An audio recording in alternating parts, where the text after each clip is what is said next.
All right, we are live on Facebook on the Rex Ideas for Action page. Namaste, Mr. Sir Robert Hamilton Owens, and welcome to the Author Experience Conversation. Namaste, Assalamu alaikum, Shalom, Dorud, Salam, greetings, and welcome once again. You bet. Nice to see you again. Yeah, it's a pleasure to have you, and I am really inspired and impressed by your story, which I look forward to listening to in the first person. And there are several people who are joining us on Facebook Live who are also looking forward to listening to your story, and I'm sure they'll draw a lot of inspiration from your story. So, welcome once again to discuss your book and your life story, your life journey.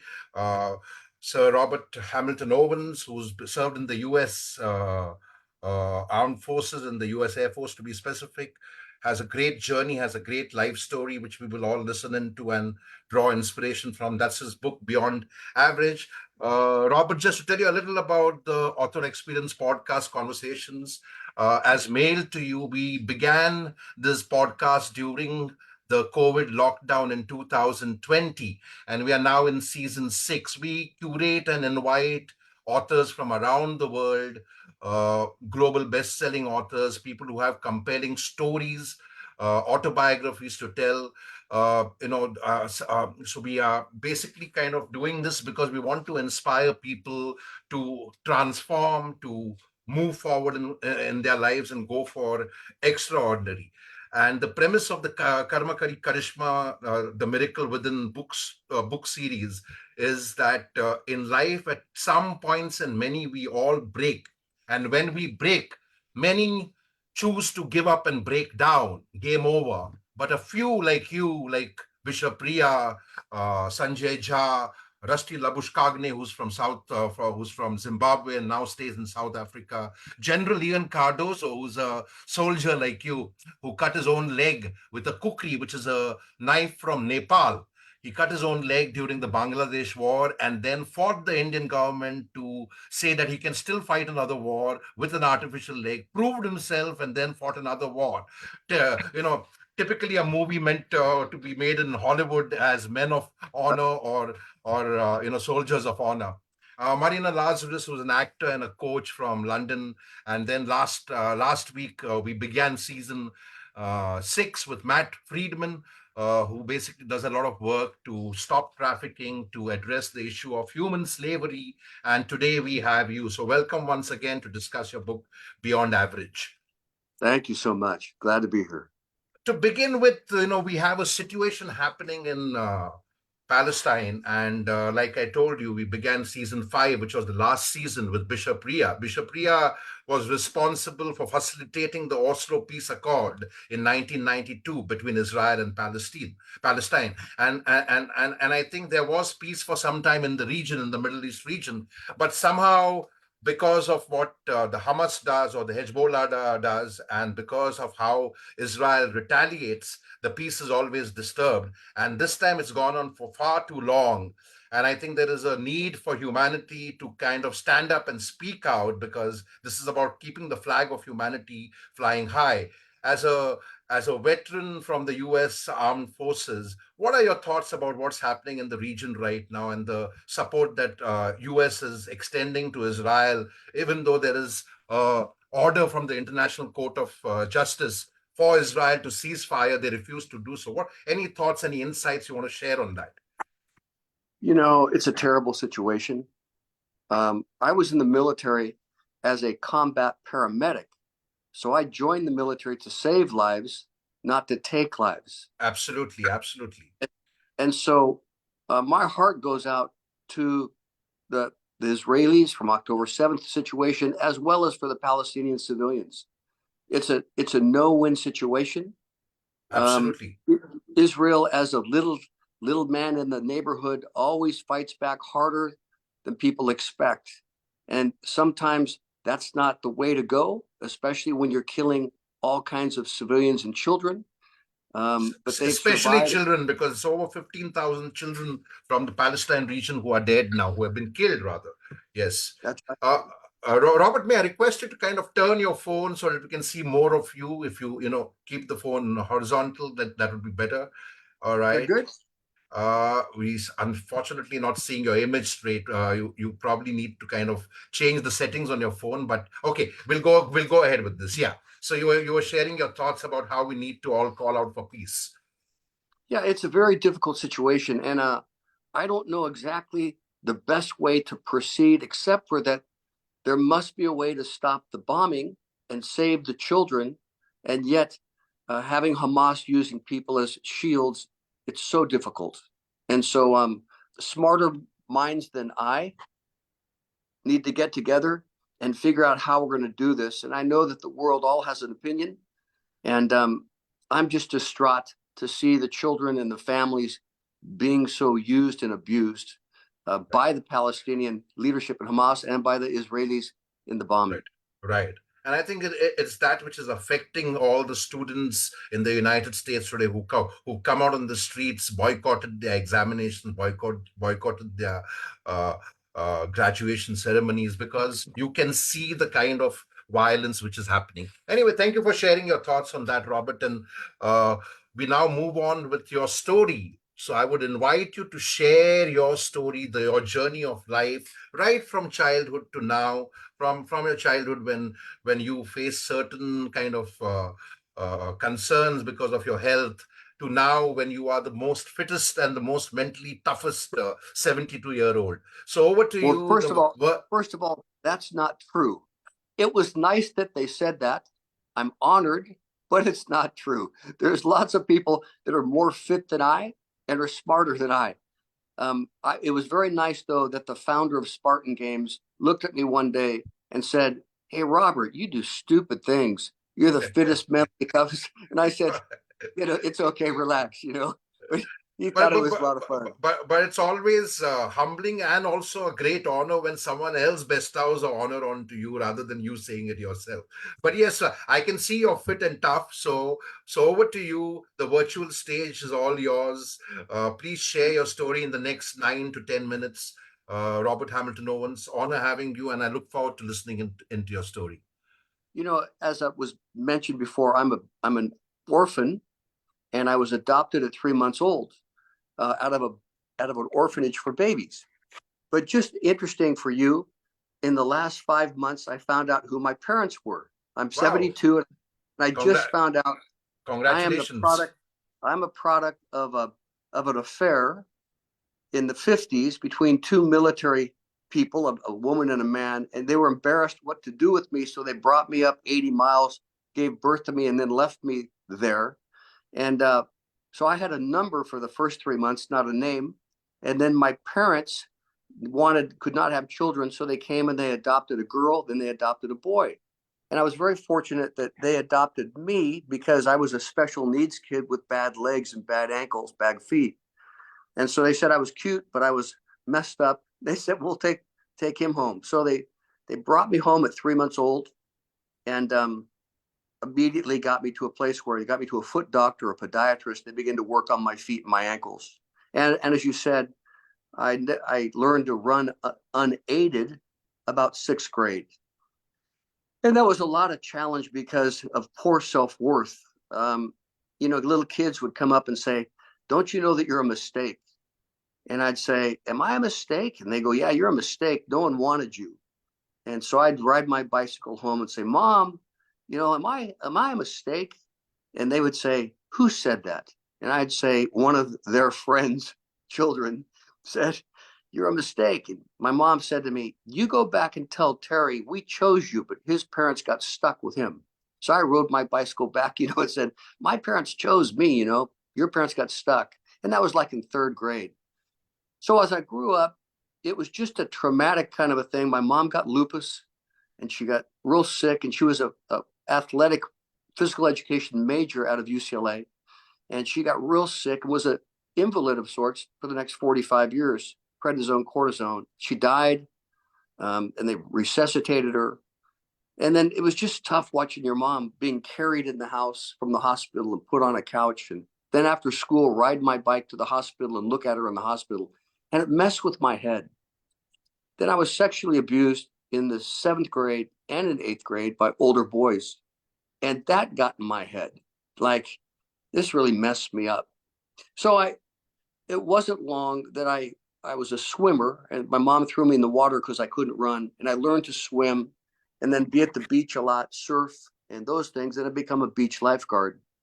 And in being a beach lifeguard, I had my first person die in my arms at 15 and a half.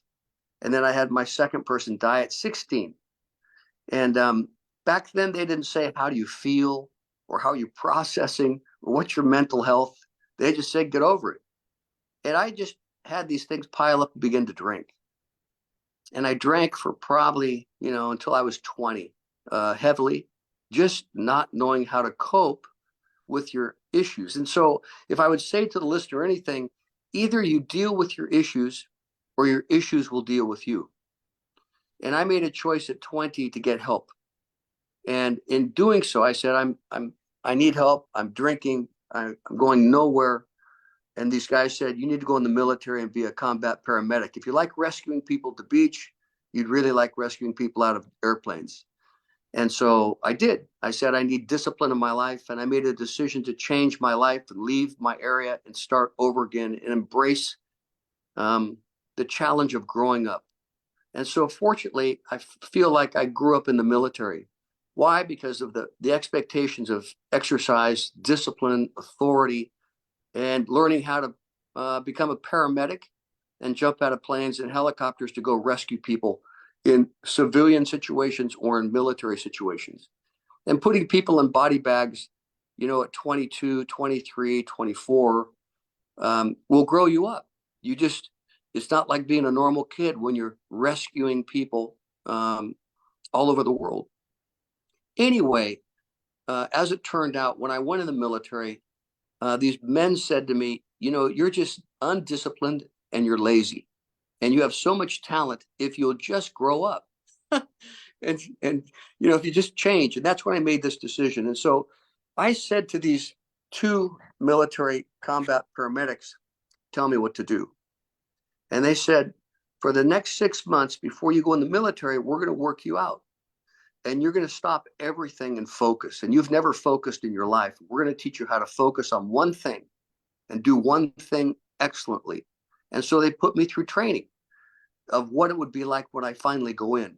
And so when I finally did go in, they had prepared me mentally and emotionally for the difficulty. And out of 150 people in my tryout class, we graduated 10, and I became team leader of the 10. And people said to me, wow, you've got talent. You're a leader. And I said, no, I don't know. The good guys just quit. That's all. Then they said, no, you have lots of talent and ability. Why don't you use it? But my head had poor self-worth. My head said, they must be mistaken. I may have some athletic ability, but gosh, I don't know who this person is inside me. And what happens? I begin to grow. And I began to grow year after year, decade after decade, to where, when you see me doing 7 marathons in 7 days on 7 continents, where you see me rowing a boat across the Atlantic Ocean to be the oldest American to ever row across the Atlantic, where you see the things that I've done, it's really not that I'm some superstar. It's that I just kept working and working little bit by little bit on my talent and my leadership skills, and things began to develop. And if you do something for 50 years, you'd be surprised what you can do. Most people only go for 5 or 10 years max. And to be able to go 50 years nonstop of just doing one thing after another, like 12 Ironmans. I was one of the originals just because it was a dare, like, Robert, I bet you can't do that. And I said, I can do that. I didn't know if I could, but I learned that I could do it. And then I liked it, and I just kept working at it. So for the listener, you don't have to be a superstar. You just have to find out what you want to do and learn to focus. And when you learn to focus, you'll be amazed at how little bit by little bit, stacking up the right things, nutrition and mindset, and changing your mind and changing your friends and spending time with winners and not with losers, it'll change your life. And so I just had to change everything in my life, and I found that I liked it. And I've been doing it for a long, long time. And I'm so fortunate to have good men speak into my life and coach me when I needed men to speak in my life and help me find out who I was. How's Very that? nice. That was brilliant, Robert. I mean, it's a very inspiring story. It's a story of complete and absolute brokenness, and yet you refuse to break down because right from being abandoned at the age of 3 to being sexually abused in class 7 and class 8 to hitting the bottle very hard to escape from life, you've seen it all. And I think most men or women or any other gender in your state would have probably hung up their boots and given up long ago. But you decided not to give up. You're truly what I say in our book, Karma Kari Karishma, The Miracle Within, unshakable, unstoppable, and unbreakable. You did mention that you found your biological parents a few months ago and that they were both from the armed forces. And then you had kids say to you that you are a mistake. Did you get an opportunity to meet with them or connect with them? And did you ask them why they abandoned you, or was it too late for that? No, no, they've been dead for probably 20, 30 years. 20, 30 And years they've been dead. yeah, what happened was is that I finally went to this thing in the United States called ancestry.com, and I hired a lady who was a investigator, and she just said, "Hey, you want to know who your parents are?" I said, "I don't care anymore. It's been too long." She said, Yes. would you like to know?" And I said, "I don't think you could find them." And she called me back 3 days later. "I found your mom. I found your dad." I said, "You did?" And she said, "Oh yeah, they're military. They were aviators. They were pilots. Oh, they were Uh, aviators. Okay. yeah." Very And nice. And, my and, mother, and what were the feelings that you went through when you found them, when you found their names? I mean, it was too late to find them personally and physically, but when you found out their names, what are the feelings that went through? What are the emotions that you felt? I didn't know what to feel because Okay. they said I also had two sisters. Okay. And I said, "I do?" They said, "Oh yeah, you got two sisters. Here's their phone numbers." And so I A- a- thought, And they are alive. and I'm the younger of those two sisters, so they're older. And Okay. so I said, And "Do I call them?" did you connect with Yeah, them? You yeah. did. I called them both and said, "You don't know this, but you have a little brother that Wow. your mother So put in an orphanage and didn't tell you about." so you're technically kid bro. And so they said, "I think this is a scam. I don't think Okay. this is true." And I said, So "I understand. I'm just telling you, I got my DNA done, and I'm your little brother, and your mother put me up for adoption, and you never knew it. And so I want to say hi. And I don't know if I'm supposed to like you, love you. I don't know what I'm supposed to do with you, but hi, you have a brother." And okay. one lives in Barcelona, Spain, and one lives Okay. in New Jersey. And Wow. so we communicate occasionally, but it's so awkward because we don't have anything in common. It's like, hi, hi, okay, I guess you're in my life. What do I do with you? So it's been an interesting ride to finally figure it out. And it's probably a little late in the day to form that connection because I mean you are now 72, so I assume that they are 75 plus. And but yet, I mean, have they come around to accepting you as their kid brother, or they still Oh, feel it's a scam? one has accepted it, and one Oh. thinks it's a scam. Okay. I hope I hope and pray that she comes around, and I hope all of you get together at least once in your lifetime and break bread together, or have a coffee, or go out drinking together. Yeah. So coming to the book Beyond Average, Let it's about me it's just say this. Let me just say this. So the one of them, I sent them a picture of me, and they said, "Oh my, you have my father's cheekbone and nose." And I went, "I okay. do." And so they say, "You're from my dad." Okay, okay. And then just one more question that I want to ask you. If just in case, I mean, hypothetically speaking, if your mom and dad were still alive today, what is the one question that you would have liked to ask them? Well, you have to see in an affair, my mother was cheating on my father, and when he was away flying, she had an affair with another pilot. So my real father knew that he had a son. My father, who was married to my mother, he had no idea that I was ever there. And so if Right. I was to say something to my mother, I would say, "Mom, I know you're in a tough place because If he came home and found out you were pregnant with somebody else, he'd be really upset. And I understand in the 50s, that was not a good thing. So I understand why you got rid of me. And I don't hold it against you. I'm glad you had a good life Very and nice. things will be. Very nice. So that gives me the insight that you've forgiven her and you've forgiven your biological father also, and of Oh, course you bet. your the husband that she cheated on never knew about your existence. But forgiveness, like they always say, doesn't liberate only the person who's done the wrong; it also liberates the forgiver. Would you agree with that? You bet. Any thoughts that you want to share on that as a life lesson for all our viewers? Well, the bondage is being unforgiving. Absolutely, And so absolutely. you you can bond hurt and brokenness to your life like glue when you don't forgive. And so if you want to get free, you don't have to say I forget, but you say I forgive. I release. I let it go. You're imperfect. I'm imperfect. I make mistakes. You make mistakes.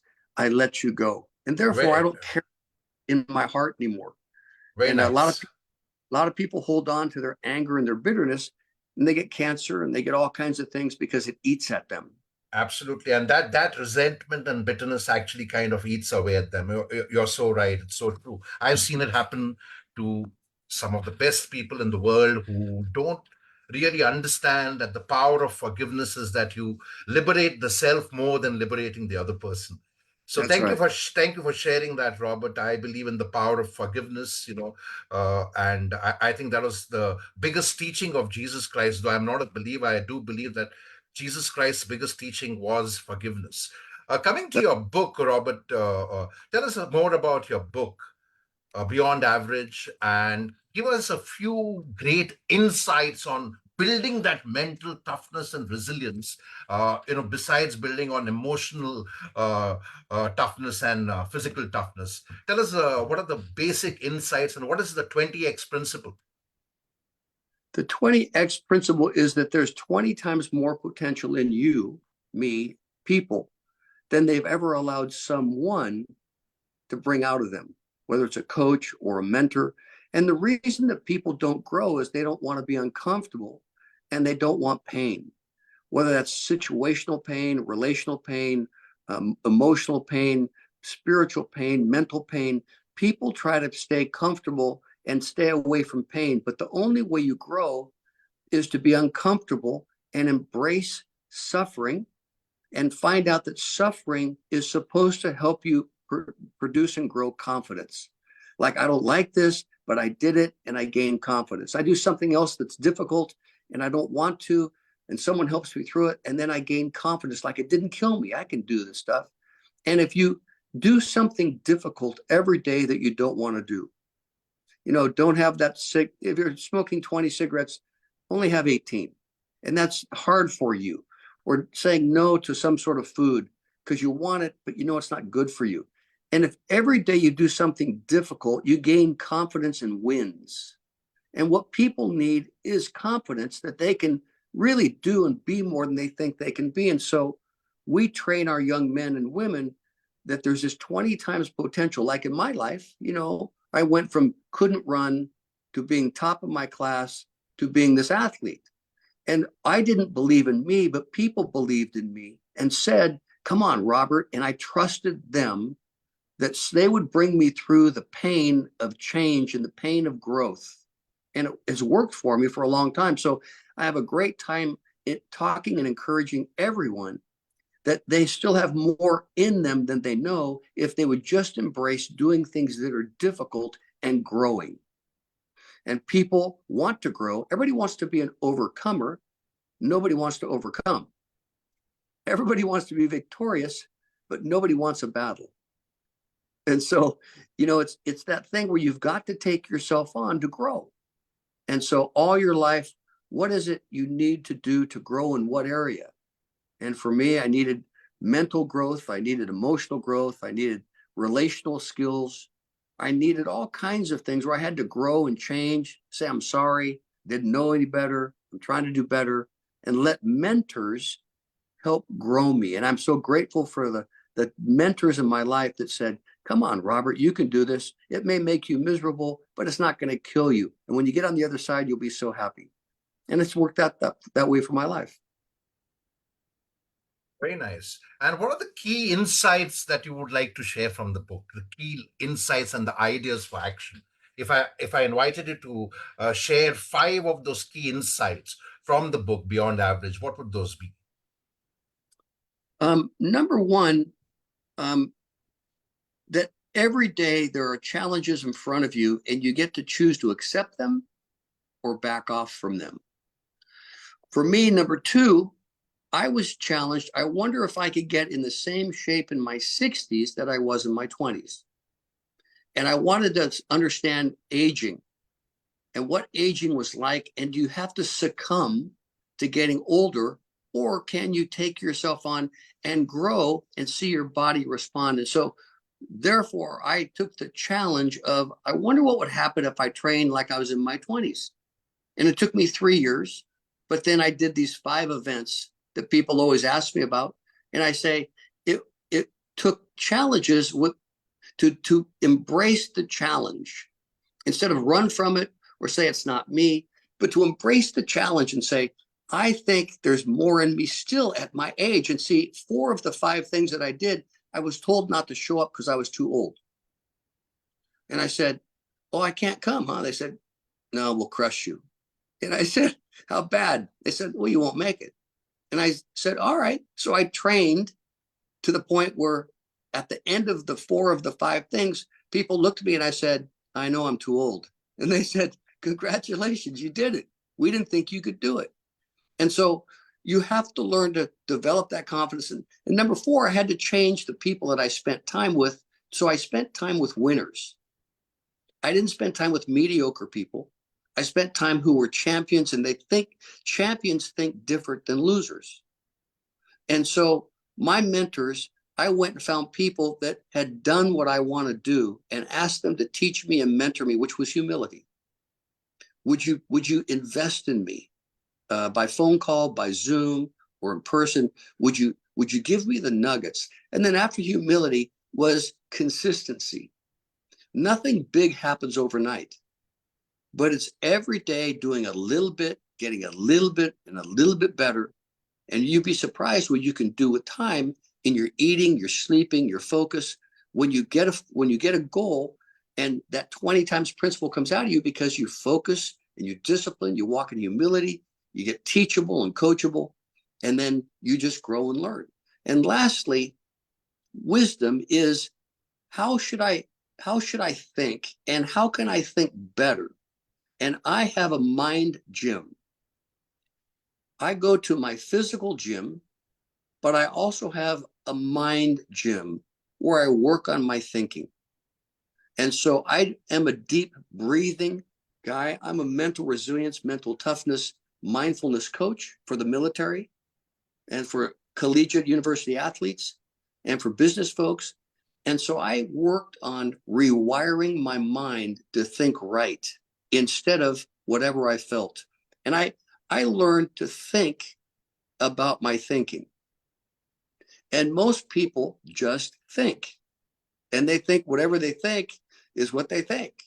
But if you don't think about your thinking, you won't recognize the bad thinking that's in your head. You'll Right. think that that's just you. But it Right. isn't just you. It's the wrong thinking that's living in your head, like weeds living in a vacant lot, that somebody has put in there, and they're not your thoughts. They're somebody else's thoughts that are living in your head. You can't, couldn't, shouldn't, don't try. You're too old, too young, whatever it is. And you got to pull those weeds out with what we call neuroplasticity, the rewiring of your mind from the negative to the positive. Absolutely. And And I completely agree with you. And I like this concept of the mind gym. I'll tell you what I tell people when I begin my coaching interventions with them. But continue. I'm enjoying this conversation. Please tell me more about the mind gym. well, I just ask people, you are where you are today because of your habits, and you are your habits, and you are your thinking. So True. tell me why you think the way you think. And they just say to me, I don't know, I've just thought that way. Or my mom thought that way, or my dad thought that way. And I said, is that thinking helping you? And Right. they'll say, no. Well, then why are you doing it? I don't know. That's just who I am. I say, no, that's not who you are. Those are Mm, the thoughts that are stealing your life from you. They're very keeping you in nice. a box. They're keeping you small. Your world is very small and it's fear based because of these thoughts that are in your mind. Right. And so I then work with young people or middle aged people, and I say to them, we're going to change the way that you think. And every day we're going to spend 3 times a day in a mind gym, morning, noon, and after dinner. And we're going to rethink your thoughts. So pretty soon, the things that you think are the right things after practice, new habits, rewiring your mind. And the first thing you think about will be the positive and not the negative. I Very nice. can versus I can't. And it's so much fun to encourage people that they can be transformed if they'll just do the work. But most people like their excuses and They like to stay in their routine and their comfort zone. They don't want to challenge their thinking or rewire their thinking. they don't want to do any work. Right. They want to, they say this is the way life is, right? I can't pay my bills because of this, or I have bad relationships because of this. I say, no, it's because you choose to think stupid and you don't want Right. to do the work. But I could help you make money. I can help you grow. I can help you your marriage. I can help you with your kids if you'll choose to think differently than the way you're thinking. And they go, nah, I don't believe it. I say, okay, then stay in your mud puddle and just stay there. Then they'll come and say, Right. well, what do I got to do? And then I get to say, the way you talk reveals what's in your head, and the people you hang with reveals who you feel comfortable with, and when. Absolutely. You are known by the company you keep. Yes, I completely agree with that. Oh, And and so I and wrong company can truly take us to our downfall. you have to get rid of your friends. You have to get True. rid of your family. If you're from an alcoholic family and you stop drinking, then they want you to come home at Christmas or whatever the holiday is, and you go, I can't go home because they want me to drink and I don't want to drink. Right. They're in a relational place of what do I do? I love my family, but I don't want to go back to that. And it's painful to grow. And they'll say, oh, you're this and oh, you're that. Who do you think you are? And you go, I really love you. I just don't want to be like you anymore. I want to go on in life. And Absolutely. it's painful to grow. People don't want to do the work and they don't want to embrace the pain of to be a winner. And sometimes, Robert, I've seen that people get uncomfortable by simply seeing you push your own potential instead of getting inspired and pursuing their passion and fueling their passion. They get uncomfortable seeing you grow and seeing you go for extraordinary, and then they try to pull you down also. Have you ever faced that? Oh, of course. Of course. They say, why are you like that? Why are you doing that? I said, I want to stay the same.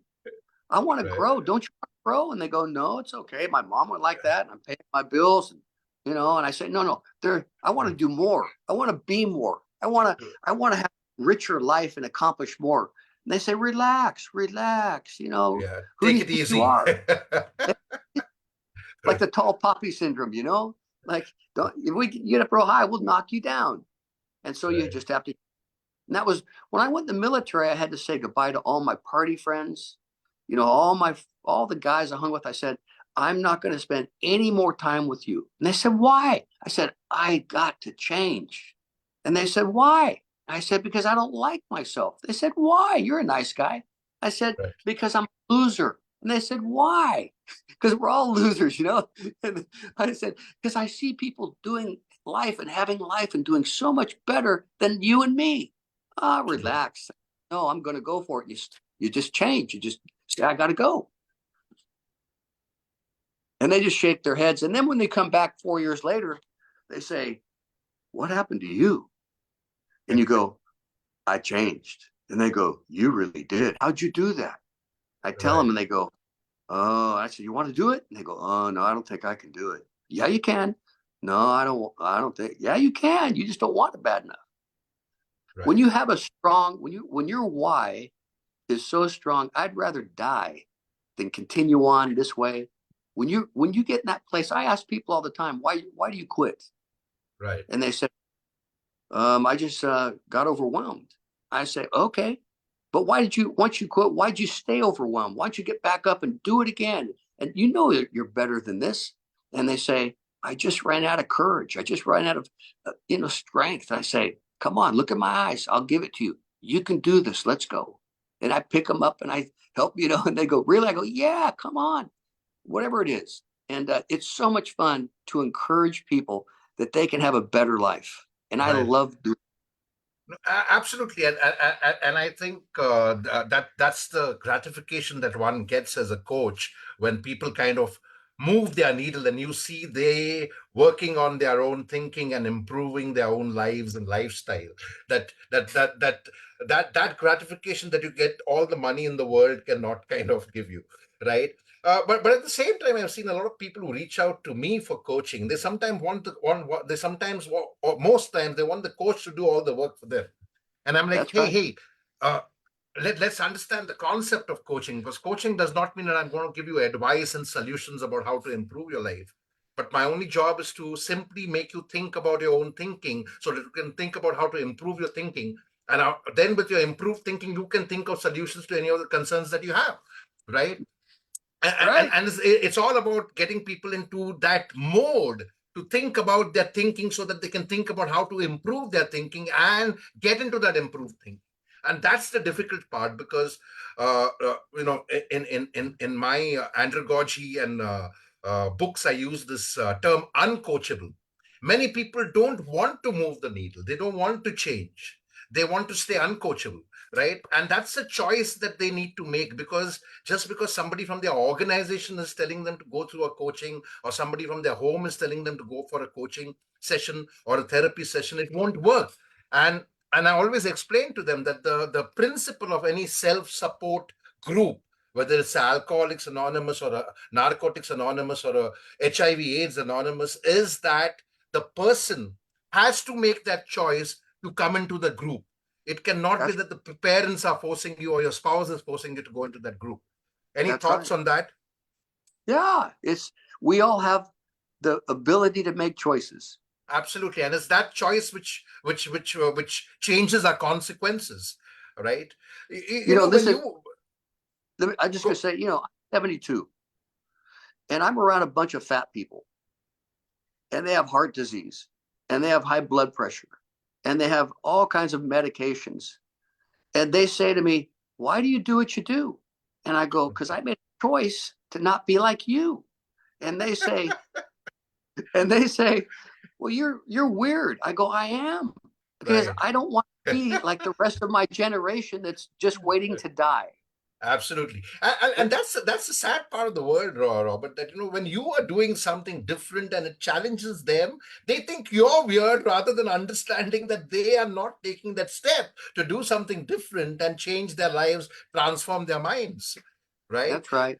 There are a lot of parallels that I drew from your book. I told you about my self-help book series. It's under uh, the aegis of Mojosh Inspirator, and it covers five intelligences, not just mental intelligence and emotional intelligence, but also spiritual intelligence and moral intelligence, which has not been oft touched upon by most authors or coaches or mentors, and of course, physical intelligence. Sure. And I've broken the group, the entire learning, what I call as the journey of life. It's not just a self-help book, it's not just a framework, it's the journey of life itself. It's how to live a life well. And the mother mindset, what I call as the zero mindset, virtue and power, is vulnerability. Only when you understand your vulnerability can you trigger all the other powers that are within you. And then there are three mindsets, which is what forms the title of the book, which is Mojosh, Inspirator. And like I was telling you, Mojo is an African word and Josh is an Indian word, which I have blended and combined. And it basically means that Mojo is to understand the unlimited power and potential that you have within you.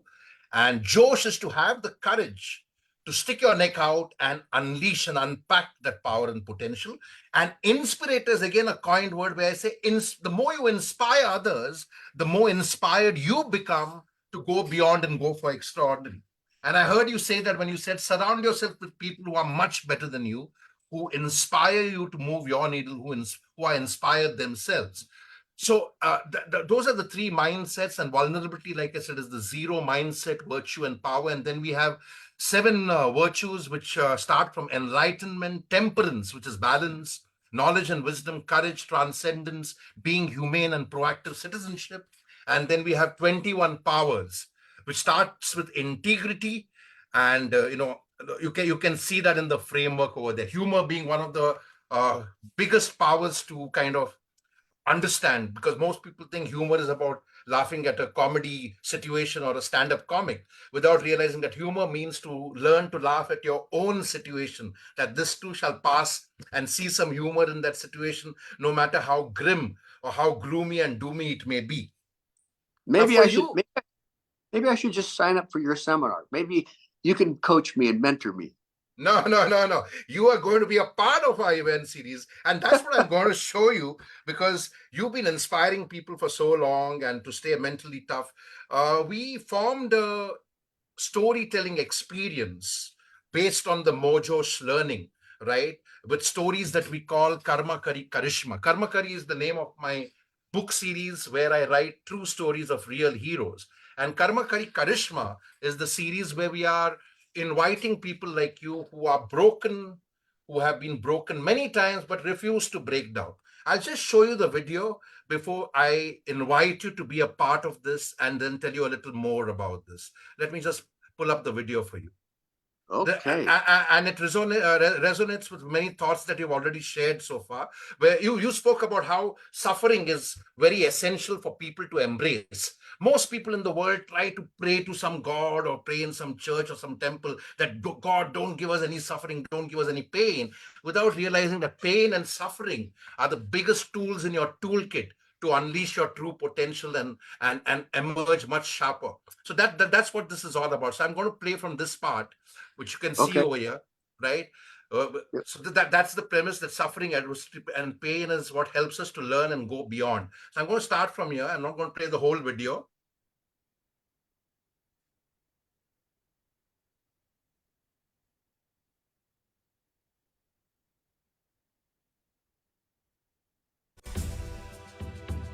So that's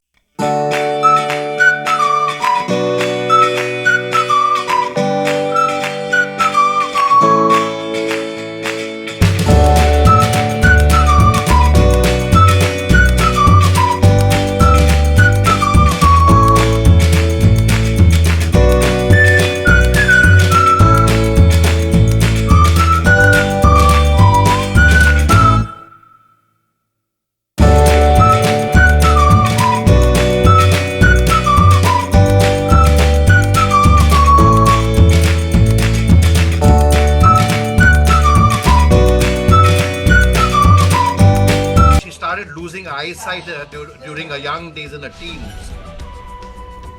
Allow us our space. Don't use disability as a qualification or a disqualification.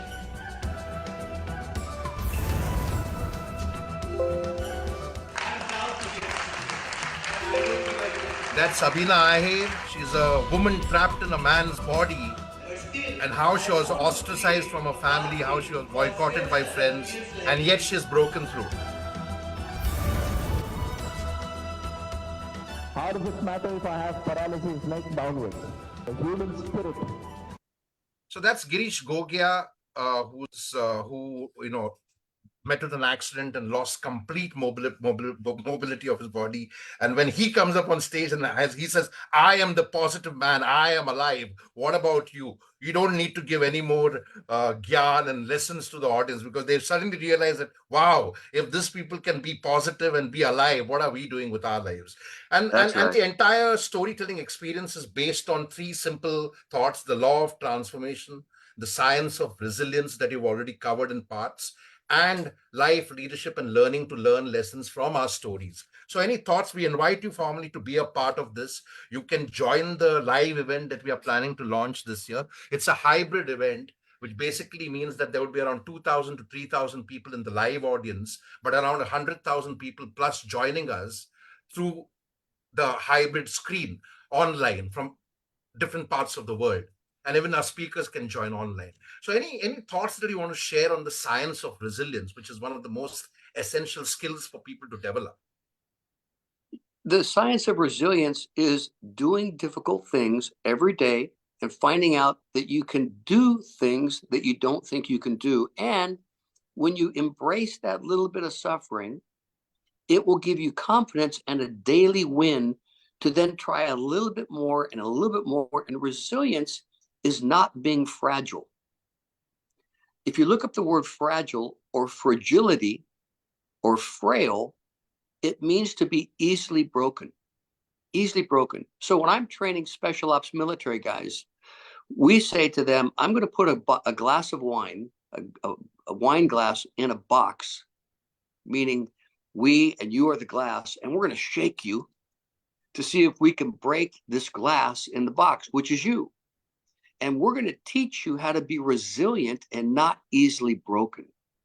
And we then take them into school to say, this is how we're going to crush you today.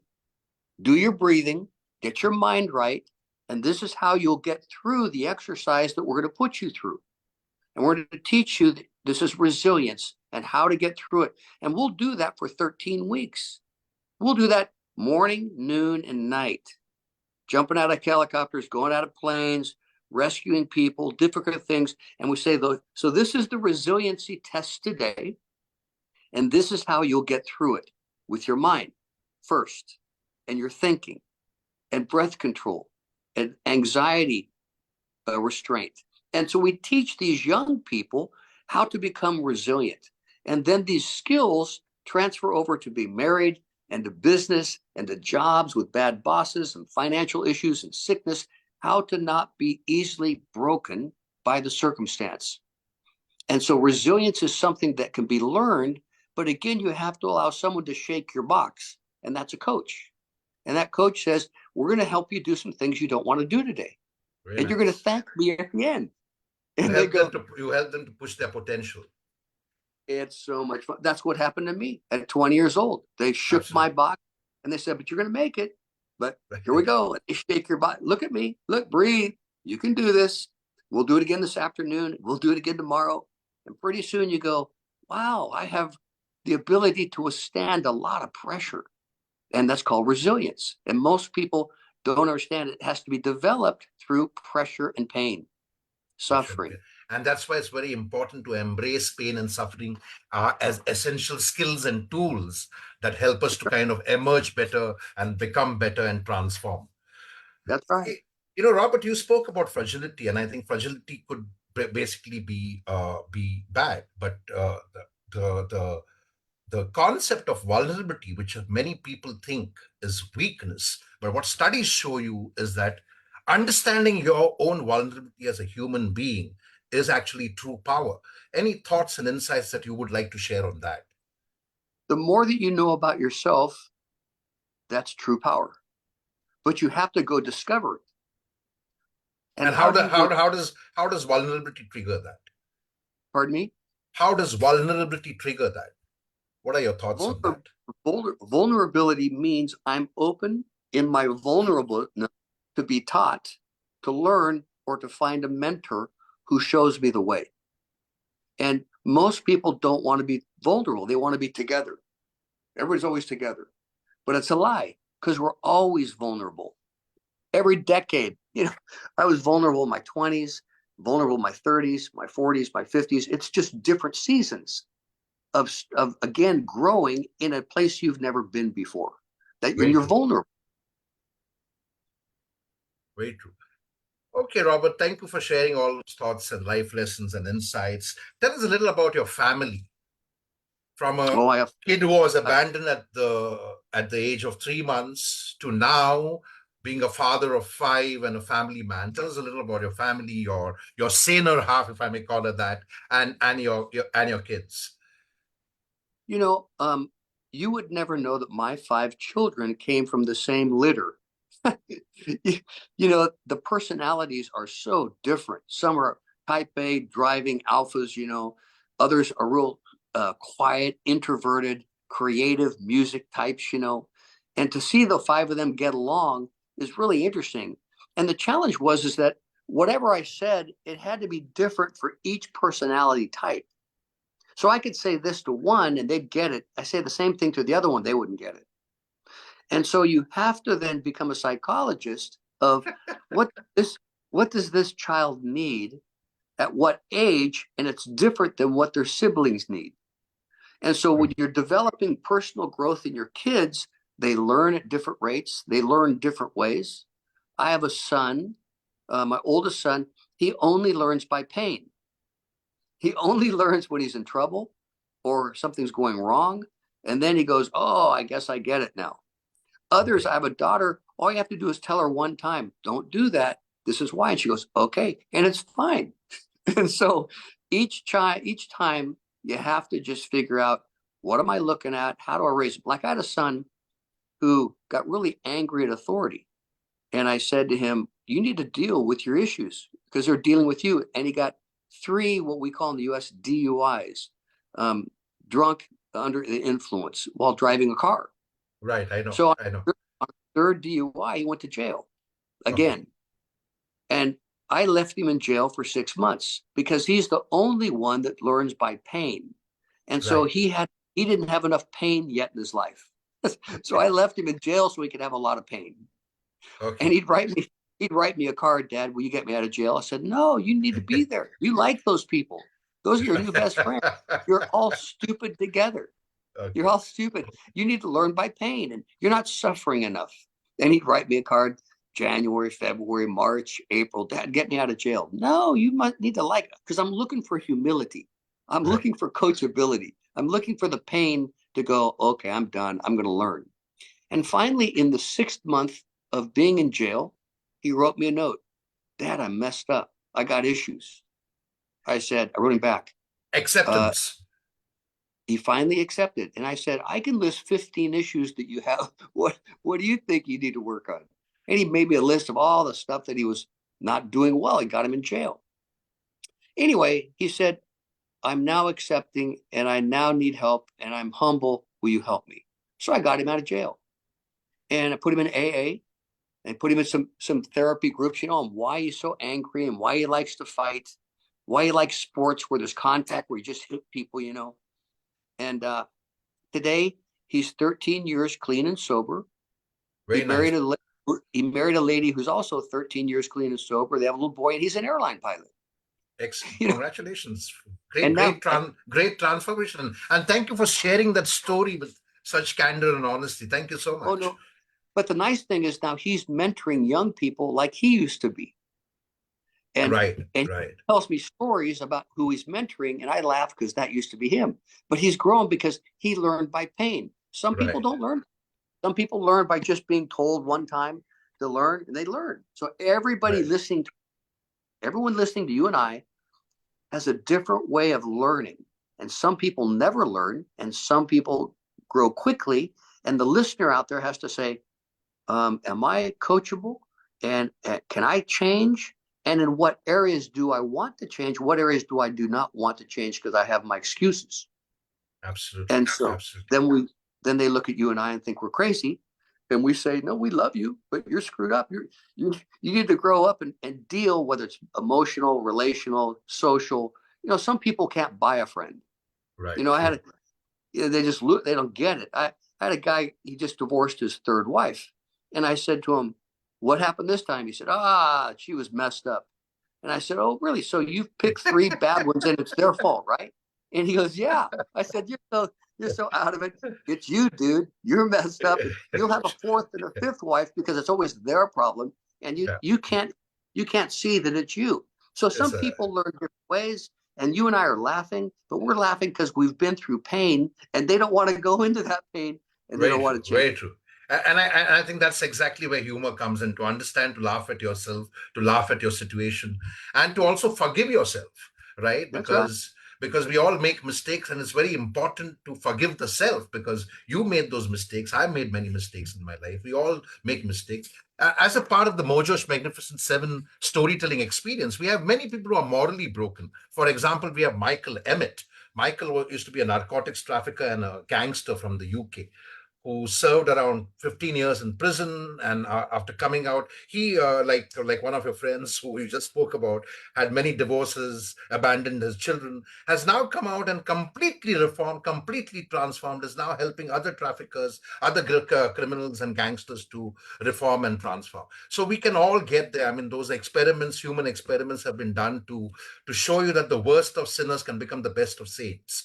And with that, I come to the final concluding part, Robert, which is we are basically going to take this conversation as tutorials for several students who are in schools and colleges and who want to know how to write books. Now, you've written a book called Beyond Average, which we are discussing today, and we all know that to write books you have different formats, right, from Philip Campbell's hero's journey, right, where you're staying in your ordinary world, and then there's a call to adventure, there's a refusal, there's an approach, there's an ordeal. Whether it's the book, the classic like Odyssey, or Harper Lee's To Kill a Mockingbird, they've all adopted this for writing their stories, right? And every book requires a hero, a victim, and a villain. And they need not just be humans. For example, the villain could be climate change, the villain could be alcoholism, right? So, what are your insights as an author for all our young viewers out there who want to start writing books? What do you think is the best formula and process to adopt when you get into writing a book or your You know, memoir? you know, I don't want to sound too much like an English teacher, Of you know, course. but when you write a paper, you have to have a thesis statement. And the thesis statement is, what is it I'm trying to say? And if you can figure out what you're trying to say, then give 5 or 6 points of what it is that back up this thesis, then the book is real easy. You just write down, I want to encourage people, and then 5 ways to encourage people. And they have an introduction and a conclusion, and you just fill those out and you can have a book. So that's what I was told. So I said, somebody said to me, what do you want to say? And I wanted to say that people can do what they don't think they can do. And so you can do more and be more. And that was my thesis statement. And then I gave 5 points, 6 points on how you do that. And then an opening thought, this is why I'm writing the book, and this is how I'm closing the book.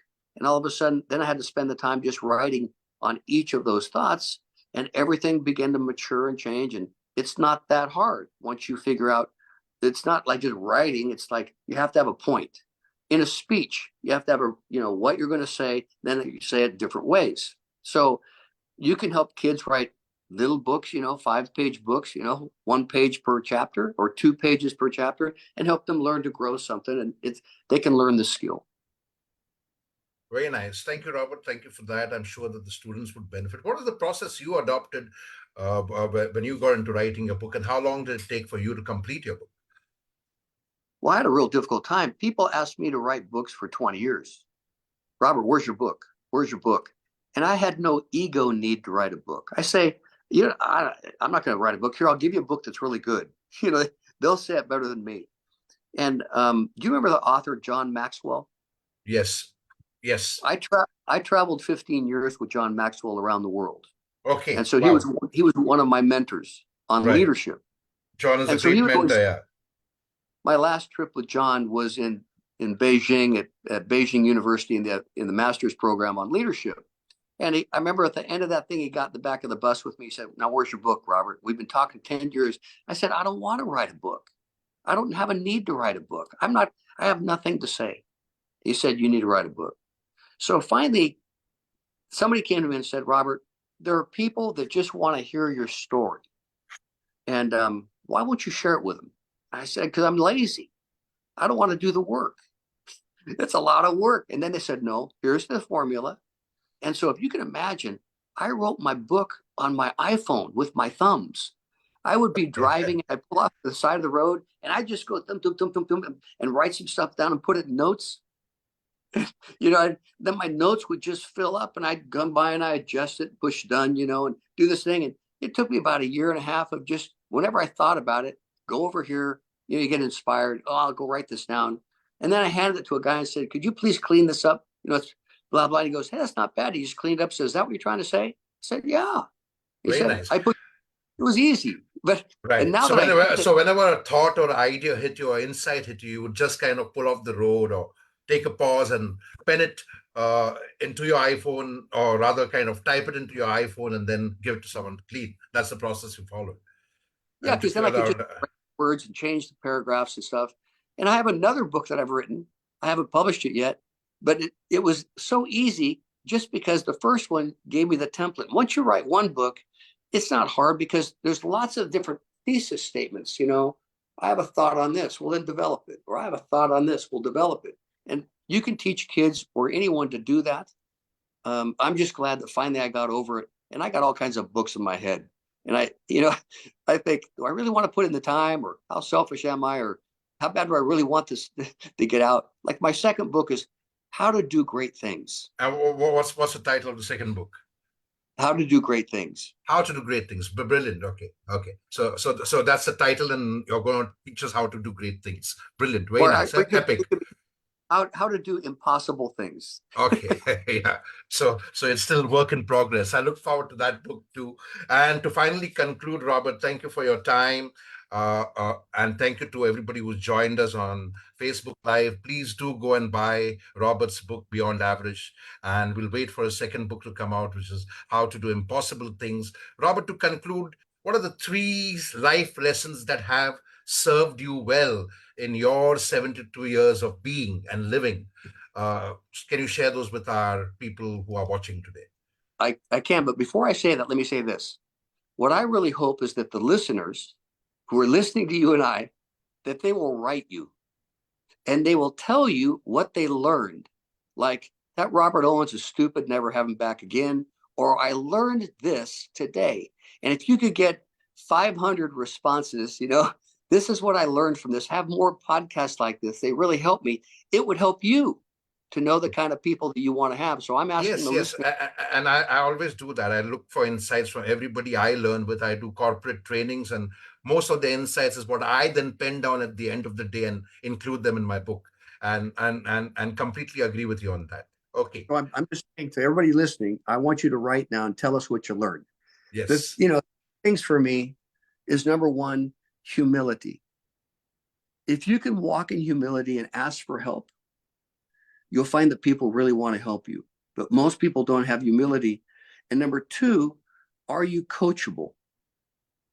And most people are not coachable. They think they got it dialed in and this is the way they're going to do it. And that humility does not lead to practical growth by being coachable. And I say to people, they know it all. They don't ever know how to say, I don't know. So, absolutely. that's right. And then thirdly, probably is never give up on yourself. Never, ever, ever write yourself off. No matter where you are, tomorrow could be a better day. And no matter where you are, there's someone out there that's been where you've been. And what I believe God wants to do is he wants to turn your misery as a Christian into ministry. He wants to take your story and use it to help somebody else. And the more you share about your pain, the more you grow. Very true. And that's the premise of the Alcoholics Anonymous, the Serenity Prayer. And I completely agree with you. Absolutely. And I think those are some three great life lessons. Yeah. I was with a lady yesterday, and what is it you're working through? And she said, my husband committed suicide and my son committed suicide. And I'm broken. And I said, let me help you get through that brokenness. As you share that brokenness with this group, this corporate group that we were with yesterday, you're going to get free. And the more you share on it and the pain and what you've learned, you're going to get free. And if you don't get that stuff out of you and don't use it to help other people, it'll eat you up. And so when I do corporate events and corporate trainings and all this kind of stuff, people come up to me afterwards, they're crying. And they say, I have this issue. I said, let's work on getting through this where you can share it and help others like you get through it. And they get freed up.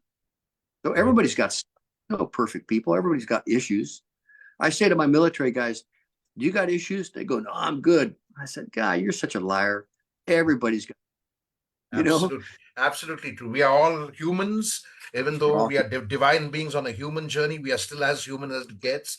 And we all have our issues. We all make mistakes. Very important to love the self, forgive the self, and keep moving on. Thank you, Robert Owens. Those are some Thank brilliant you. insights, some great life lessons. Thank you so much. And once again, we formally invite you to be a part of our Mojosh Magnificent 7 event series that we're taking out to the world today. I'll be in touch with you on that and share more details with you later. And thank you Listen, for sharing it. I've spoken in over 30 nations, Right. but I haven't been to India. I'd love to get to Goa. And we'll get you here. Goa is where I belong. That's where my roots are. We'll get you here and we'll take you to Goa.